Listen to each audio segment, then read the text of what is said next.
there's a wanting to be a leader. Because you couldn't get this group. We couldn't have expanded this into so many countries around the world. We couldn't have done a couple of $1 billion of business a year if it was the same people leading the business, and those were the leaders of the business from 35 years ago. Most of those people have retired. So, what's kept the business growing is people coming in to our business, and most of them weren't even born when we started our business. The last promotion, the last 6 or 7 promotions into NC, vice president, the average age was 26 years old. They weren't even in their parents' mind when we started our business. But those people come into our business, they see the existing model that was thought up 35 years ago from Murray Reinhardt. They tweak it a little bit here and there, making it better, and they expand. And that's what's been happening for 35 years, is leaders that have a leadership bones in their body. They have that same PhD that it takes to be successful, poor, hungry, and determined. And they take it to the next level. They get their own business, and once they get their own business, they then want to put other people into business, and the thing just continues to grow. This morning we went to work out at the gym, and a sharp guy from Michigan said to me, "You know, I see certain owners that are really rocking and rolling in the business, young owners that are just doing great.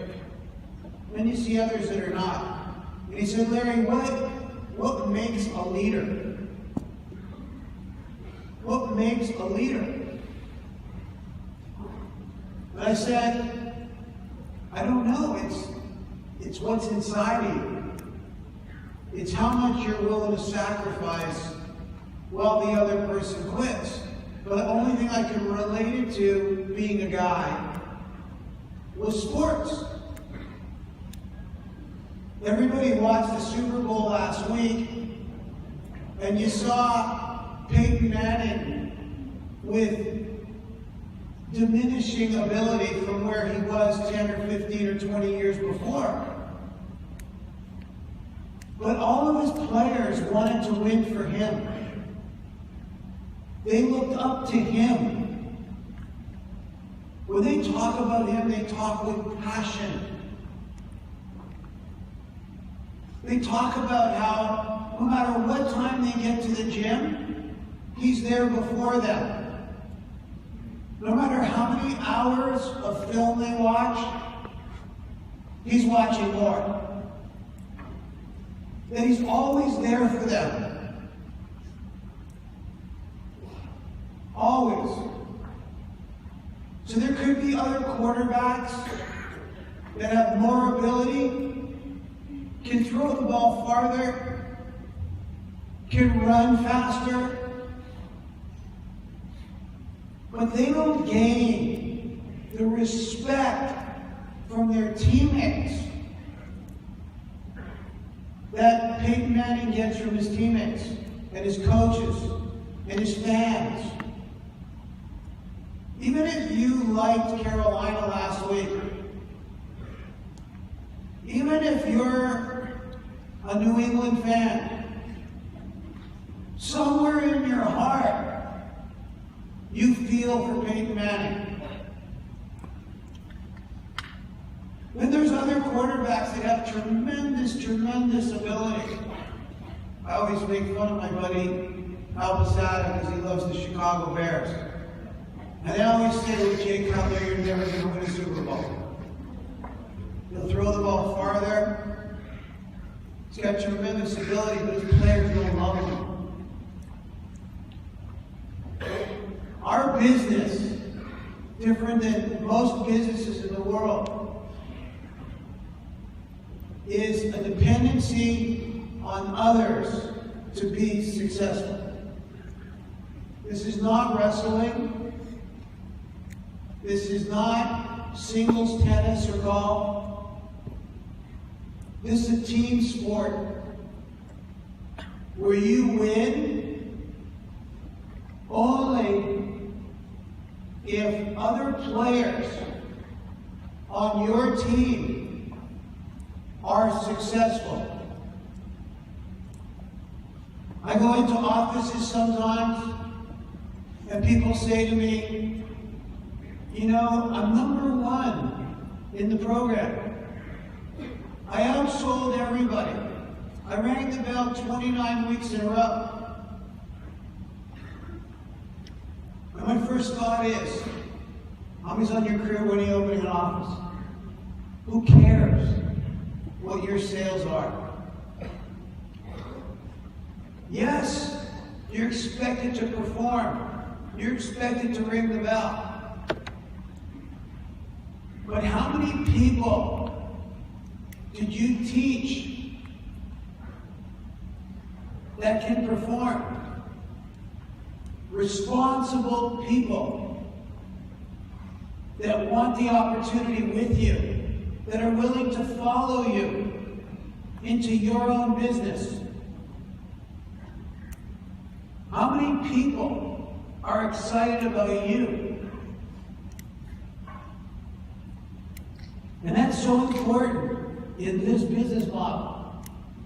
Because if you give me somebody that's great at sales, they can go into a store, or they can go work for Verizon door to door, or they can do the wax business or the chip business, and they can outsell everybody at the stations or wherever they are.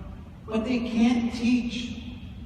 They don't have the patience for people. My advice to those people is to find somewhere else to work. Because if you're so good at sales, you should be selling something that has a much bigger ticket, like a car, insurance, something where you make that sale and you can make yourself $1,000. When we sell widgets for $40 or $20 or $50, there's not that kind of profit from every sale.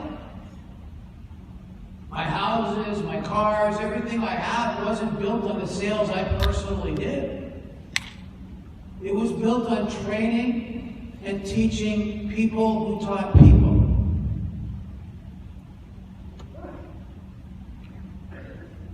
You know, I am so excited about where we've come in terms of the Fortune 500 clients that depend on us for the majority of their customer acquisition. We are by far DirecTV's biggest customer acquisition. We give them 10,000 installs a week. Same Verizon, AT&T, Home Depot. I'm so proud that we've come from a door-to-door company that sold products higher than the price of the store because we didn't have any buying power, to now we represent some of the largest Fortune 500 clients. Plus we own our own brand in the cosmetic division. I'm so proud of that. That those companies, those big, huge Fortune 500 companies, have depended on us, door-to-door guys, for the growth of their business. I was at the Super Bowl last week, entertained by Verizon. They are so petrified I'm going to move part of my sales force to AT&T. AT&T's petrified I'm going to move my sales force there. DirecTV is scared I'm going to go to Dish. I love it. I answered an ad. I was 22 years old. Everybody's fucking worried about me. Because of the power that we have. Because of what we bring to the table. They read the negative internet sites, they see all that stuff, they see the turnover, but they know what we do. They know why we're different. 30 years ago, I signed our first agreement with AT&T, and I tell this story all the time, and I'll tell the story on forever, because it really is a sign of who we are. I negotiated a contract for Smart Circle to go represent AT&T. I got really tight that year with the vice president of AT&T. We socialized with our lives. We liked each other. Christmas time, he called me to wish me Merry Christmas, Happy New Year. He said, explain it to me again. I paid you $52 million for customer acquisition this year. I laid off 1,500 of my own people. My people get a company car, 401k, 4 months of training, and your people outsell my people 7 to 1. Your people don't get any of that stuff. How does that work? I said, I'll explain it to you again. Your people are employees. They think and they act like employees. If they can take 2 hours for lunch, they're going to do it. If they got a sore throat in the morning, they call in sick. If you have 8 sick days a year in your company, everybody's going to be sick at least 8 days.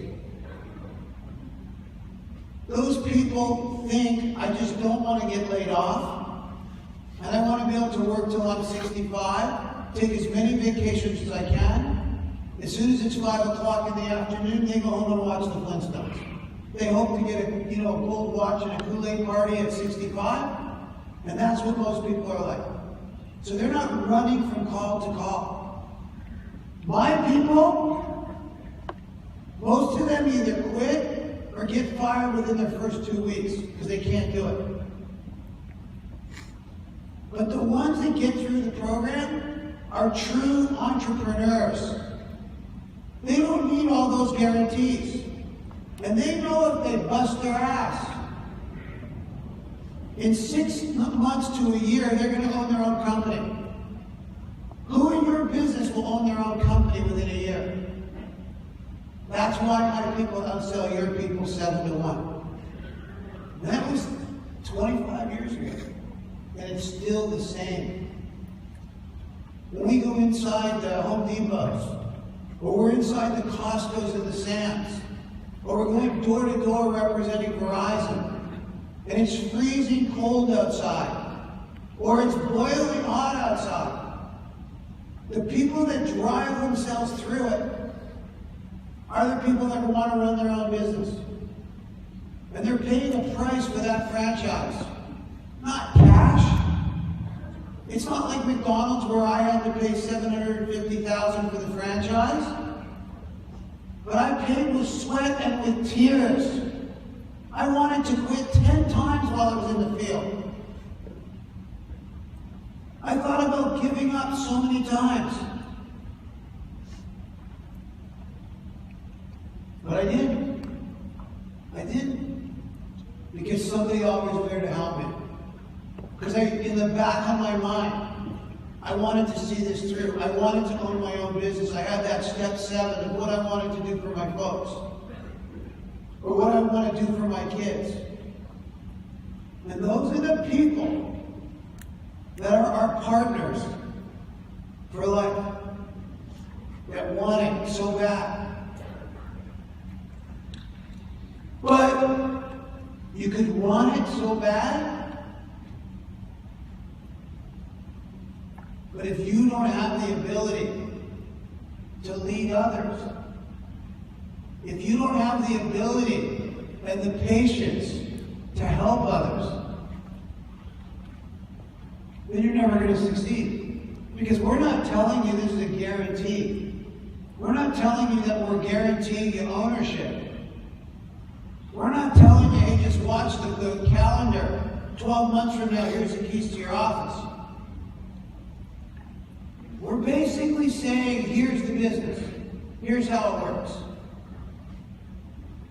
Now you got to know, our clients are driving us crazy for more growth. Every one of them.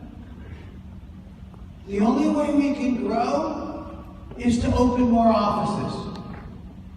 The only way we open more offices is more people qualified for managers. We need you as owners worse than you want to be an owner. Worse. Think about the math. I went home, I said to my mother my first day, I'm going to own my own business. I'm going to go door to door, and then I'm going to own my own business. She said, I told you to stop smoking that weed. What is going on with you? You got the bag of weed? I said, Mom, serious. She said, look, you went to an interview, you met somebody, they've known you for about 5 hours, and now they're going to put you in business. I'm your mother and I wouldn't put you in business. I mean, she had a good point. Why would a perfect stranger put me in business for myself? So of course I go back, and it makes me ask more questions when I go back to the office. And Murray explained to me 35 years ago. So we've had so many changes in our business, but wasn't one that hasn't changed. One that is going on in our offices in Australia and all throughout Europe and all throughout the world. He said, Larry, look around. This is a little 2x4 office. To open this office costs first and last month's rent like an apartment. So when I say I'm going to put you in business for yourself, your mother is thinking about a McDonald's franchise. She's thinking about a kind of business where you got to pay $50,000, $70,000 for rent a month. She's thinking about a situation where it may cost $400,000 or $500,000 for machinery. Look at this place. Cost $1,000 a month. I put up first and last month's rent, $2,000. IKEA furniture for less than $1,000. We're in business. And maybe in some of your big cities it could be $2,500 a month. And maybe it costs $7,000 to put you into business. But the key secret sauce of our business for the last 35 years is the cost of entry. It was so much more profitable for Murray Reinhardt to invest in a schmuck like me, put me into an office, because if I was successful for that $5,000 or $7,000 or $8,000 risk, he had $1 million business. Our average new business, I don't know 2015 numbers, but 2014 is $1.1 million. Our average new owner did $1.1 million in sales in 2014 for a $5,000 risk. Some offices only do $200,000, some do $2.5 million. So this model makes me as a distributor not very valuable to the company. And not even very valuable to me, because how much money am I making while I'm in the field? Not a lot.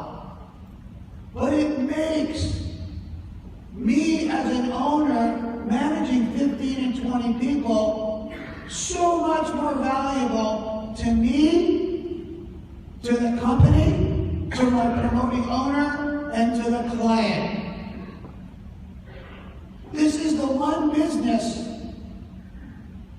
where we will fire your ass if you sell too much and you can't train anybody.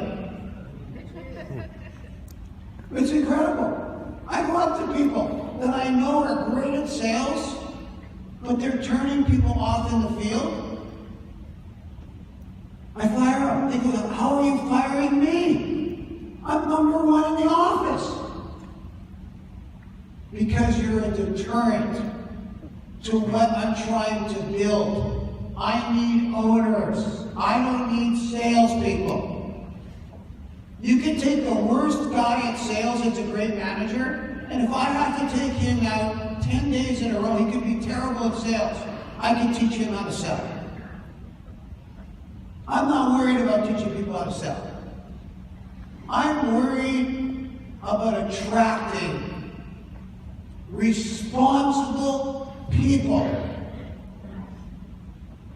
People who have a standard for themselves people who have an ego,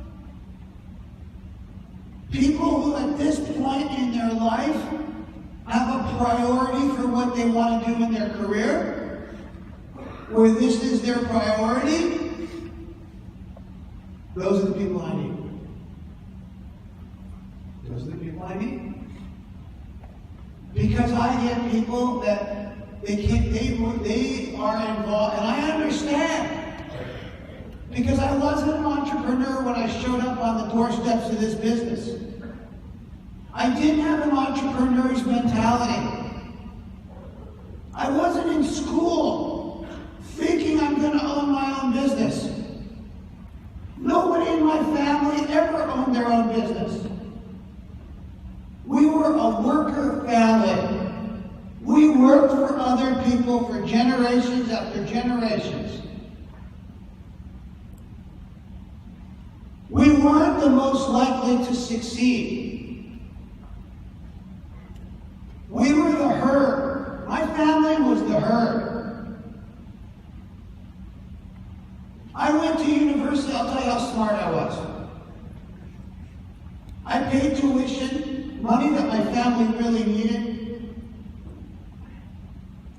I skipped classes. I never went to school Friday because I had to prepare for the weekend. I never took classes before 10 o'clock in the morning. I always looked for basket weaving classes that were easy. I found other people and I bought essays from people instead of writing it myself. I was a constant buyer of any kind of cliff notes I could find instead of reading the book. I would get upset at people that would ask the professor questions because it meant we had to be there longer. I networked with nobody. And when the clock said 5 o'clock, or whatever time the class was over, I was out of there so fast. So when I graduated from university, and I had no job offers, no networking experience, I said, this sucks.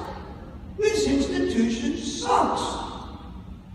Instead of looking at myself and reminding myself I was part of the herd, I had an opportunity to learn. I had an opportunity to participate. The kids that didn't go to the party because they had tests on Tuesday and Wednesday, the kids that actually studied and read the book and got interested,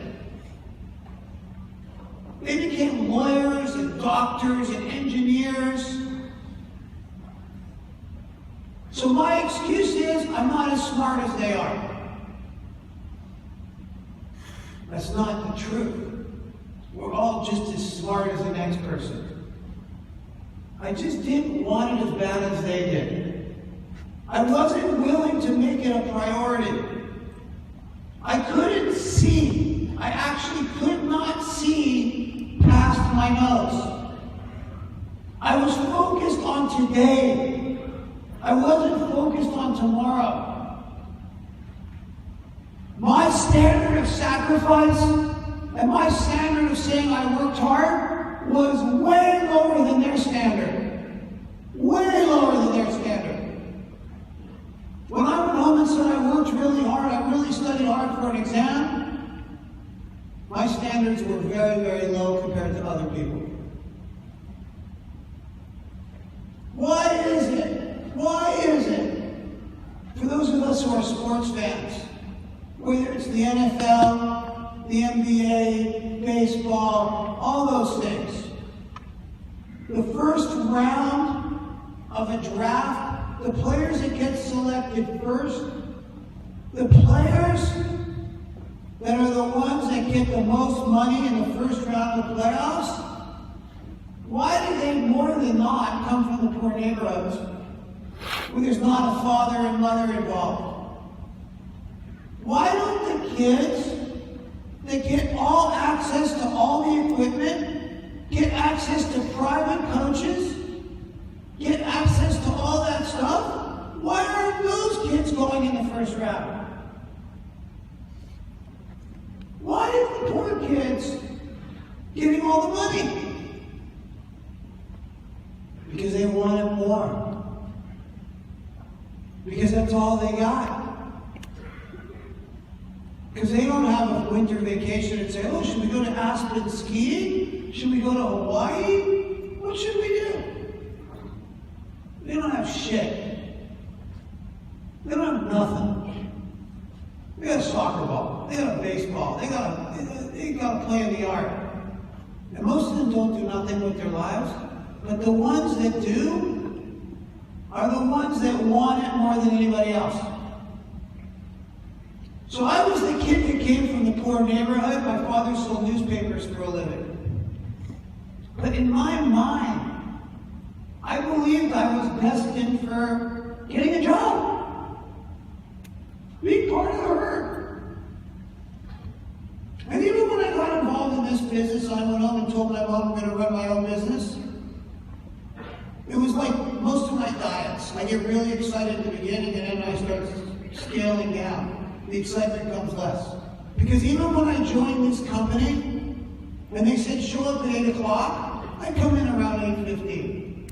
I'd always ask, what time are we finished? What time's it over? So I'm in this business for a few months, just not doing shit. But I'm going to open my own business. I have zero fucking ambition. I couldn't lead the biggest dope in the world. But I'm going to own my own business. And you know what woke me up? A kid that showed up an hour early, stayed hours late, walked around helping everybody, who I knew I was better than, getting to management. That pissed me off. But I stopped being pissed off and started realizing that he wants it more than me. He's willing to make sacrifices more than I am. He's willing to put himself out there more than I am. He's more patient with people than I am. He's more of a student than I am. When somebody goes out and does better than him, he stalks that person. What was your pitch? What did you do? How did you work your territory? And I changed. The light bulb went off on me. If I can talk, I want to stop my mother from standing at the bus stop with sweat coming down her face. I want to buy her a car. I want to change my parents' life. That was my time when things stopped. No longer did I need 3 alarm clocks to wake up. I wanted to own this puppy. I wanted it really bad. So not only was I the kid in the first round that had no choices, it finally dawned on me. The only way I was going to change the family tree was to change me. I can't lead somebody if I can't change me. And from that day on, I focused on my negatives. I was like a guy who's an alcoholic who goes to a meeting every day and starts off by saying, hey, my name is Larry, I'm an alcoholic. My name is Larry, I suck at rehashing, please help me. My name is Larry, my production's been terrible for 3 days, tell me your product knowledge. My name is Larry, I suck right now at building a crew, I'm going to copy how you build a crew. I always, when I woke up, started thinking about what I do wrong and how I can improve. I started to stalk people. I no longer wanted just to talk to a girl because she was attractive. I wanted to talk to a girl or a guy and stalk that person because he could help me grow. They had knowledge. They were doing better than me at something, so I wanted to copy them. All of of a sudden, everything changed in my life. This leadership quality that I didn't know existed came out. And I looked for people that were like me. That standard. That their priorities were good and the time was right. They could put in the time. And all of a sudden, from the age of 23 to my 30s, this business, building my business, became the priority. Because it's an advantage for you people to tell people, oh, it's a $2 billion business. Oh, we've got exclusive rights to DirecTV. Oh, we do this. Oh, we're the largest cosmetic. Oh, we do this. Oh, we do that. I didn't have those things to talk about. But it was an advantage for me. Because I knew the product was shit. I knew the prices were too high. So I wasn't going to talk about that. I only had one thing left to talk about. Me. I sold me. I tried to get people excited about me. When I went out in the field and I saw this business for the first time, my leader's name was Matt O'Brien. He sold a bunch of overpriced products to consumers at their place of business. But he was a sharp person. He looked sharp, he acted sharp. He had an old car, but it was clean. He really looked like he was going places. That's what attracted me to the business, not the business, Matt O'Brien. So today, people talk too much about how big the company is. They don't talk about them. My name's Larry Tenenbaum. I'm a schmuck like everybody else. But this is what I'm doing over the next 6 months. I'm building my business. This is how the math works. This is how much it costs to open an office. This is what I'm going to do in the next 6 months, and I'm looking for people that I can trade to go with me and then set them up into their own business. 93% of the people could think I'm full of crap, but the 7% that get attracted to me, get attracted to what I'm doing, want to follow me, that's how I become a millionaire. The people that are dumb enough to believe in me. Because this business, when we would tell people the story of what we wanted to build 35 years ago, they thought we were crazy. They thought we were crazy. But look what we built. And look what we continue to build. I'm in Newport Beach, California. I talk to my friends all the time about my business. I'm so excited. And one of them said to me, Larry, no disrespect, but you talk about this business like it's gold. And you've been at it for 35 years, and you're running a $2 billion company. It's great. But if it was that good, why is it not a $20 billion company? Why don't you have more offices? Why aren't you bigger if it's that great? I said, you know what? It's not that great. Because the one thing that we're not good at, we are not good. We suck. We, as a matter of fact, we suck at getting average people that are non-entrepreneurial, that think and act like employees. We can't get those people into management. And the ones that get into management, they fail. They fail. We don't know how to make those people wealthy. The people that need to be told to wake up in the morning, that need to be told what to do, that are not self-motivated, that can't motivate themselves without constant supervision, we do not know how to get that. That's why we have huge turnover. That's why we have huge turnover. So we're not that good. We're not a labor agency We're a business of looking for people that have got a talent, have got a priority, and think and act like entrepreneurs. You know, it's really incredible sometimes in our business and even in life, how people that come from other countries, they come from countries where they don't have as much freedom as we have in this country. They have such an appreciation for opportunity and freedom. They show up, they don't even speak the language, some of these people. And then you look at them 10 years from now, and they're so much bigger than they were. They take jobs Americans are not willing to take.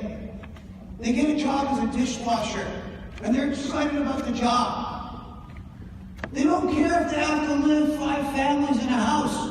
They're just excited to have a roof. Most of us live our life the way I live school, blaming the world and not wanting to sacrifice.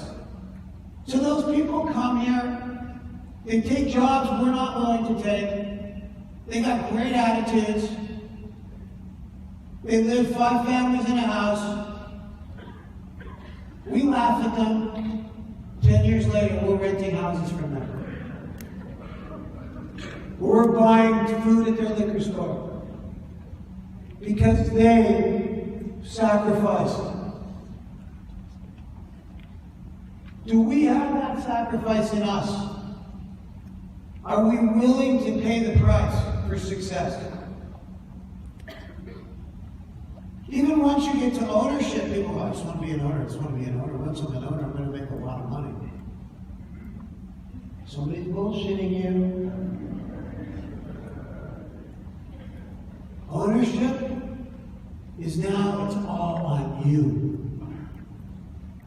Nobody else is running the morning meeting, the impact session, the leaders meeting. It's you. What do you think? You get to ownership, we come, we show up in this crane, we plant this tree and it's $100 bills and they grow every 5 seconds? No! Now everything's on you. I failed in my first office. I was a 22-year-old kid. Didn't know what the frick I was doing. I was either too hard on my people, too soft. I hadn't figured out what to do. People quit on me every 5 seconds because I sucked. And then here's Murray Reinhardt working half as hard as me, and he's got 40 guys, and he's making all kinds of money. I made more money as an assistant manager in his office than I made running my own business. I was losing so much money. As easy as this business is with low overhead, I found a way to lose money.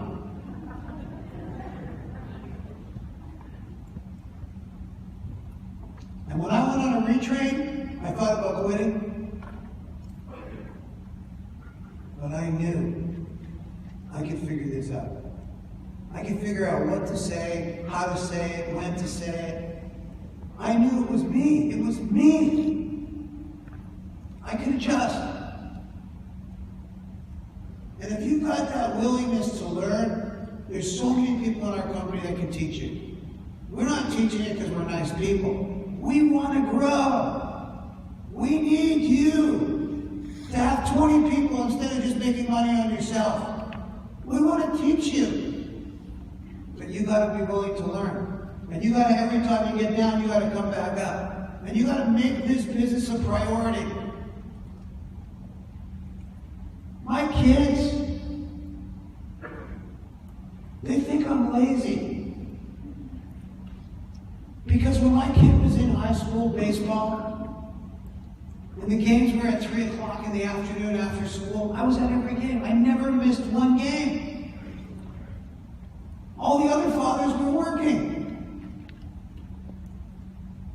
I'm always available for my kids. I make my own hours.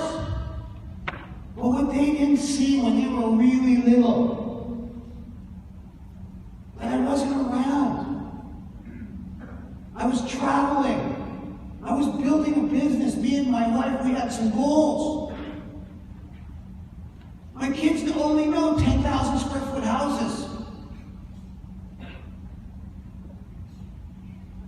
Oh, we got one house at the beach. We got another house on the golf course. They didn't see. They didn't see. And they don't remember the sacrifices that have to get made to get stuff. My job is to keep my kids humble for sure. But the sacrifices that me and my wife made in building our family and building our business meant that when we got into our 40s, when I didn't have to run a sales office anymore, when I didn't have to be anywhere every day of the week, that those sacrifices paid off. But, man, for those 7 or 10 years, it was just work, build my business. Because I didn't know any other way.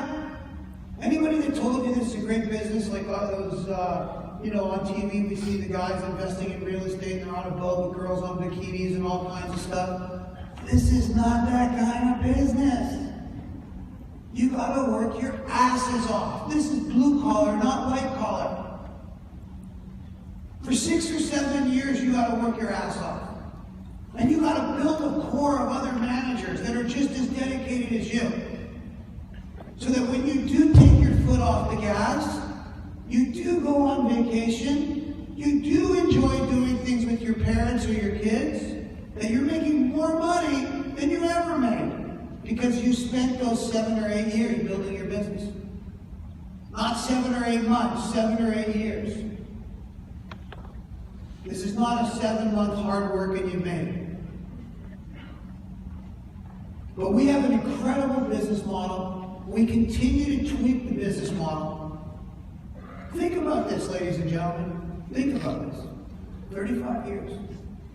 Stock market in those 35 years went up and down, U.S. dollar went up and down, economy went up and down. This corporation has never had a quarter where the sales weren't higher than the quarter before. We've never had a year where the sales were less than the year before. How many corporations can say that? Why? Because more people keep getting added to ownership. Because we just keep building more owners.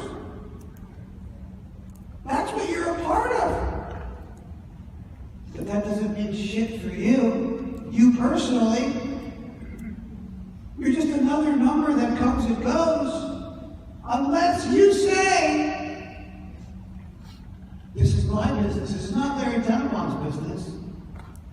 This is not Billy House's business. This is not Ken Weinrub's business. This is my business. Because I gotta be honest with you. Once I got good at this, I didn't give a shit about my promoting owner. I didn't give a shit about what he said. I didn't give a shit about anything. If he said something, then said, okay, great, see you later. I was building my business. And I would network with whoever was going to help me grow. I was going to steal information from anybody I could that was going to help my business and my people's business grow. I went from a kid, I just told you about how I thought when I was in university and how I thought when I came out, to every time I got something, I wanted more. Every time I got something, I wanted more. I go home and I say to my wife, I'm going to whatever country we're opening up in that country, or I'm starting this division, we're doing this division. She goes, Larry, we have so much money.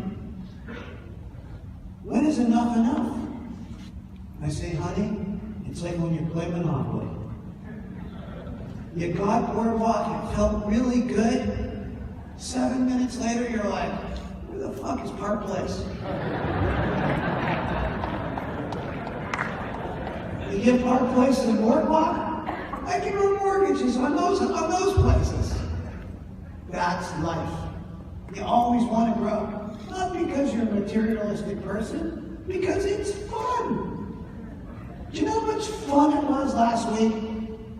Going to the Super Bowl. I mean, I'm a schmuck from Toronto. My father sold newspapers. Somebody's driving me around. I didn't go to the Super Bowl like standing in line by everybody else. I had a fucking police escort to get there. Our Verizon bus had a police escort to get, because God forbid we should have to stand in line. How did I get there? Selling pots and pans door to door. Because we have become so important to our clients. Because we do what they don't want to do. This has been an incredible ride. And it doesn't stop. I was party hopping. I take off my Verizon badges, I put on my DirecTV and AT&T badges, I go to their party. And somebody says to me, well, aren't you kind of scared if the badge for Verizon falls out of your pocket while you're at the AT&T party? I go, I really don't give a shit. I'm just being nice. Those guys don't fire me, I fire them. But it's because you're willing to go door to door. It's because you're willing to fight the extreme cold. It's because you're willing to kick ass. That's what put us in this position. And I do not take that lightly. I don't take that for granted. So we, as your partner, will make sure that you always get the same opportunity that we got to get your business. We will make sure those clients continue to give you what you need to be successful. But we can't make you make this a priority unless you make this a priority. We can't make you work even when you don't feel the greatest today. We can't make you, when you have days where you do zero, to still be excited to get up the next day and network with somebody who did better. When you have a crew and then you lose a crew, make you still work hard. We can't do that. Only you can do that. Only you can do that. But I will promise you, I don't know how much time I have left, but I will promise you that me and whoever takes my position will continue to keep this business clean, making sure that your opportunity stays there. Because we have all kinds of people. We have vice presidents that make millions, they get lazy, they stop working hard, they stop appreciating the business the way Peyton Manning appreciates his thing. We'll kick them out. We continue to put pressure on them and kick them out. Hey, you've had your time, get out. We will keep the business clean and honest for the person coming into our company. We always think of the distributor first. Not because we're good people, because that's what fuels the business. You don't have gas, your car can't drive. You are our business. We work for you. For you. I can't make you ambitious. I can't. I can't go into your blood. I can't go into your freaking mind and say, stop thinking about the girl, have sex later, focus on your business. I can't tell you that if you're all screwed up over bill problems, that just focusing on your business will solve your bill problems. I can't turn you into a leader. You can only turn you into a leader. But I can promise you, if you are a leader and you do make this a priority, I have a business that will make you more fucking money than you'll ever make in your life. And we've proven that for 35 years. But as my friend in Newport Beach tells me, I can't be huge because I can only do it with the real ambitious people. I don't care what your background is. I don't care what your religion is. I don't care what your color your skin is, I don't care what your political beliefs are, even though that's been kind of weird lately. I don't care about any of that stuff. Can you motivate people and build a crew? If you can, I got a business for you. That's it. It's that simple. If I lined up all the 250 vice presidents around the world for you, you'd be really confused. They're tall, they're small, they're good looking, they're ugly, they're girls, they're boys, I'm sure we got some people that, all kinds of people. I'll get in trouble. But they got one, they come from rich backgrounds, they come from poor backgrounds. They got one thing in common. They got one degree in common. PhD. Poor, hungry, and determined. They didn't wait for somebody to eat their lunch, they ate their lunch. When people tell me about the economy and how people lost their job during the economy, people in their family, I feel terrible for families. But I realize there's two types of people in this world. There's depositors and there's withdrawers. A withdrawer is somebody who works for a company. They could be the lawyer of the company. They could be the IT person of the company. They could be warehousing in the company. They could be bookkeeping in the company, accounting, any of those jobs. They're withdrawers. Because they're not bringing in business, they're taking out an income. And they may be the best lawyer in the whole world, but they're dependent on somebody bringing in sales. The biggest company in the world, somebody brings in sales. When you're in sales or you're in sales management, you're a depositor. You're bringing in money. Nobody lays off a depositor. Nobody. When tough times happen, the withdrawers get laid off. A guy who did nothing wrong. He was a good lawyer. He worked hard for his company. He worked on the assembly line. He did a great job. He got laid off. He got laid off because people didn't sell enough stuff. So what you need to realize, that you should put yourself in a position in life, no matter if you're in this business or you go on to something else, is try to be a depositor. Because when you're a depositor, you're in control of your life. It's like you're making your own lunch so you know what's inside of it. The person that said to me when I was going door to door doing sales, Larry, let me see if I can get you a job. Let me see if I can get you a job somewhere else where you get a guaranteed paycheck. Guaranteed paycheck means you're dependent on somebody else to sell. That's what a guaranteed paycheck means. But it's only guaranteed when somebody else sells. If my income, if my providing for my family is dependent on somebody having to sell, I'd rather it be me than somebody else. Because the feeling that people get when somebody shows them a pink slip, that's got to be the worst feeling in the world. I've never had it in my life. Thank God this was my first job. But it's got to suck. I was watching a video this week. I forget what company it was. But the company got up in front of thousands of people. It was in Indianapolis and said, we're moving the facility to Mexico. And you're all losing your job in the next 3 years. And people screamed, they swore, they went crazy, they went nuts.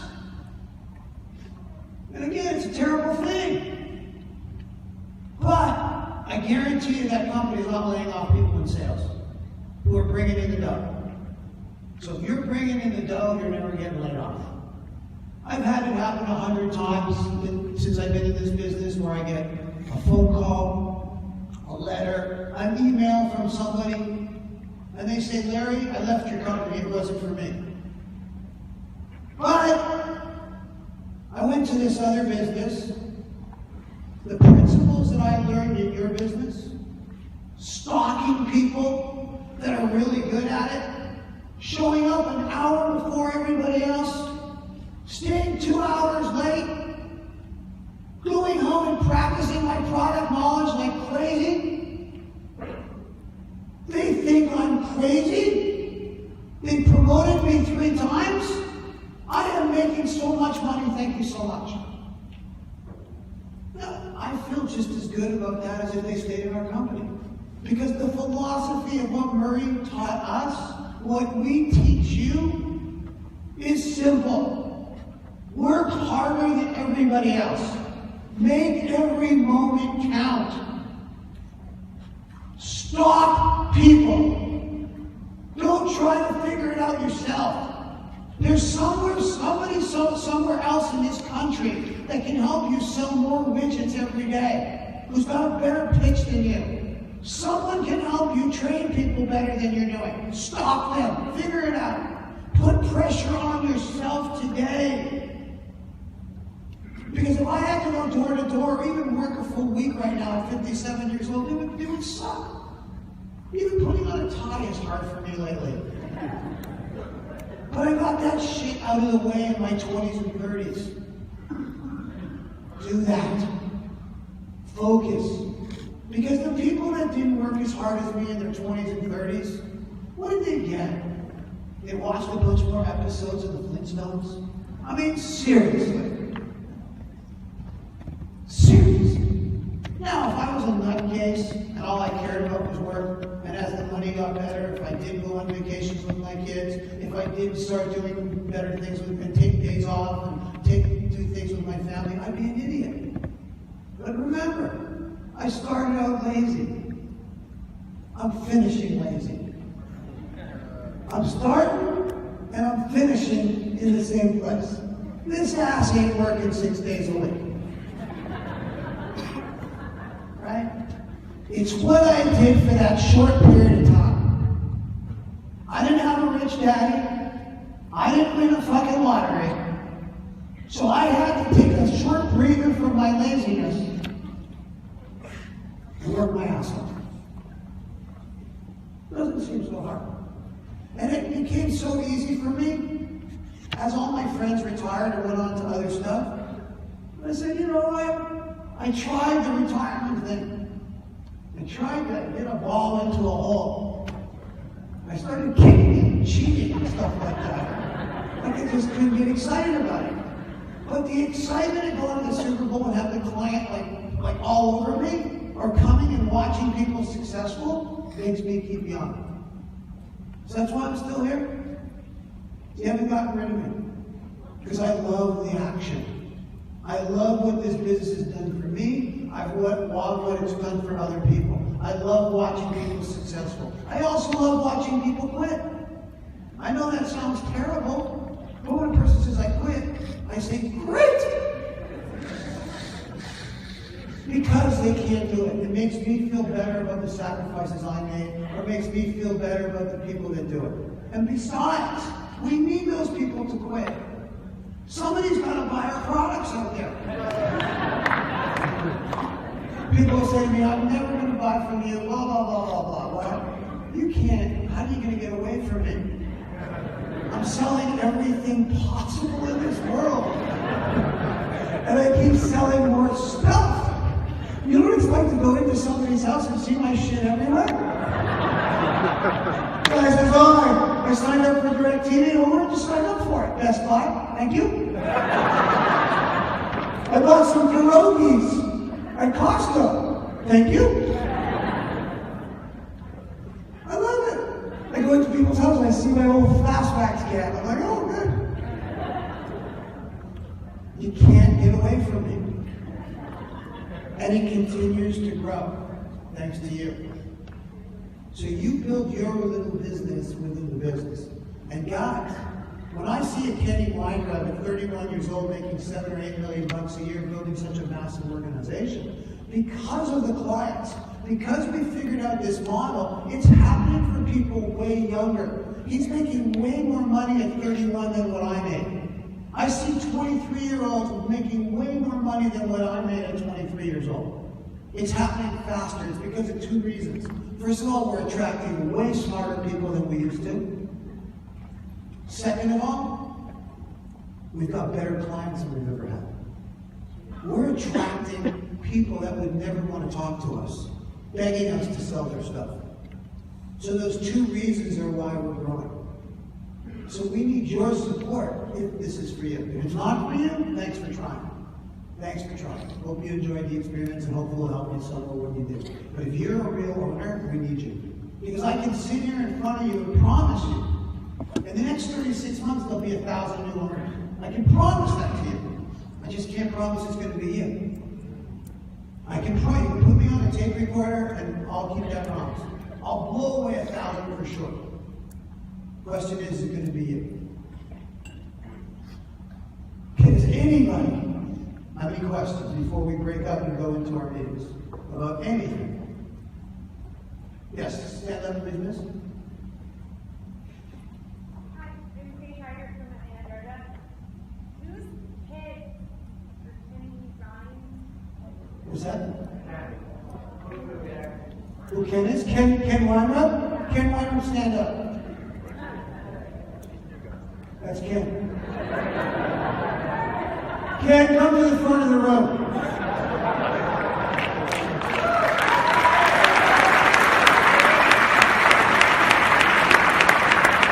You made $8 million last year. You can walk faster than that.